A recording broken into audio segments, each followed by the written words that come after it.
Bueno, seguimos entonces con la siguiente charla, que es trabajo de evaluación y prevención de lesiones. Vamos a hablar un poco de las lesiones que se den en el fútbol, lesiones generalmente graves como la lesión del ligamento cruzado anterior.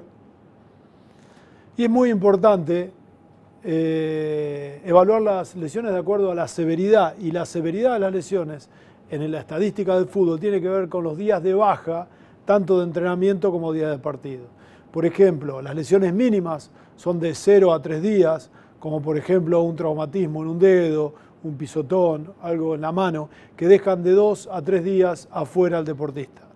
Las leves son de 4 a 7 días, por ejemplo un esguince de tobillo, un hematoma en la tibia, bastante frecuentes.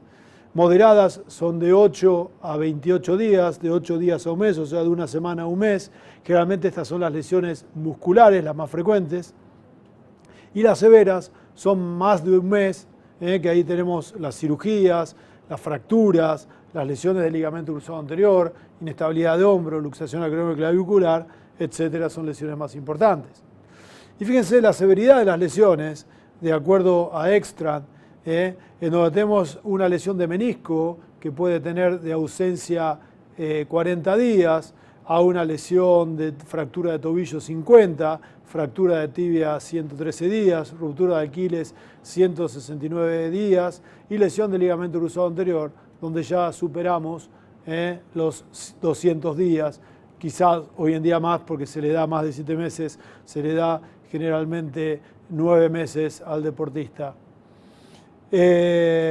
Entonces, fíjense que la lesión del ligamento cruzado anterior es una de las más graves y tiene una tasa de relesión bastante importante y tiene muchos días de bajas caídos de 7 a 9 meses. Entonces es una lesión grave, importante, que en algunos casos puede dejar afuera al jugador.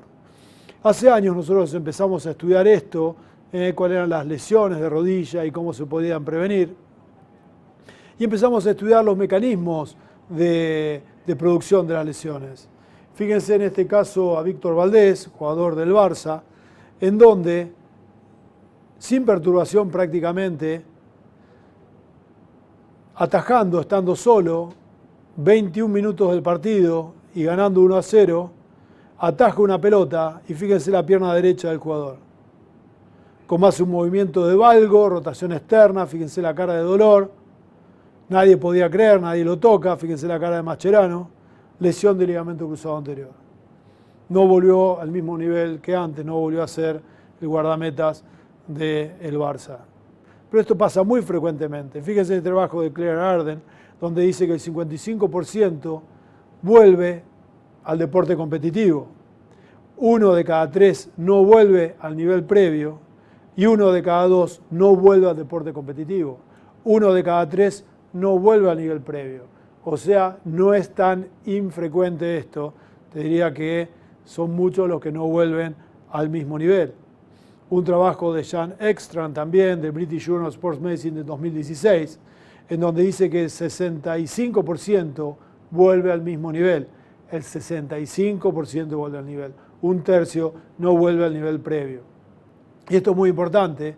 El riesgo de lesiones en pacientes jóvenes, una revisión sistemática y metaanálisis del American Journal of Sports Medicine del 2016, una revisión de 19 artículos en donde ve una tasa total de relesión en adolescentes, en general que puede ser de 15%, de la misma rodilla el 7%, contralateral el 8%, y en menores de 25 años, en vez de tener ese 15%, tenemos un 21%. O sea, la tasa de relesión en el deportista menor de 21 años es mucho mayor.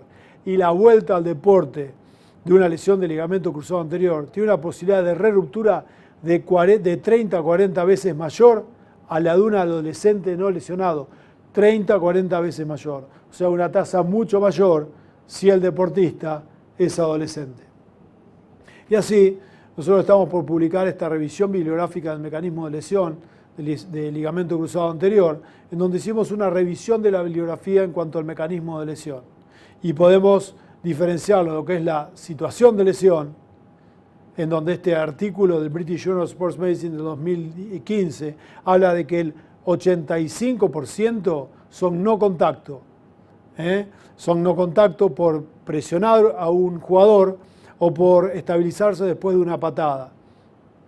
Y vamos a ver cuáles son los mecanismos más frecuentes. Fíjense este mecanismo que describe este artículo, donde el atacante, el defensor es el que se lesiona de azul, el atacante de negro, amaga a ir por el centro de la cancha, pero después como el defensor le cierra el camino por el centro de la cancha, amaga y se va por la línea.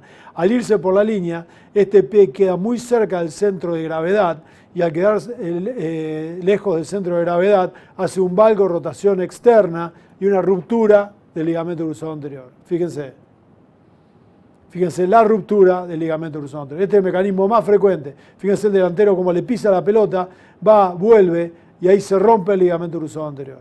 Esto es lo más frecuente que sucede, el mecanismo más frecuente. Fíjense, por ejemplo, el de Gago en la eliminatoria del Mundial de este año, esto fue el año pasado, en donde por tener el pie con un centro de gravedad bien lejos, con un mecanismo de rotación en valgo, se rompe el ligamento cruzado anterior.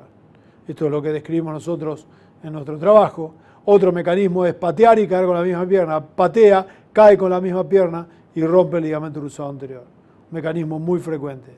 Otro mecanismo es saltar, perturbación, y fíjense cómo la rodilla se le va al valgo. Como cae, fíjense, cae, valgo de rodilla, lesión del ligamento cruzado anterior. Y el último, roja directa, acá, afuera, de atrás, y le va cruzando otro mecanismo. Este es el único mecanismo traumático. Fíjense que mal le llega. Este es por suerte el menos frecuente. Por suerte.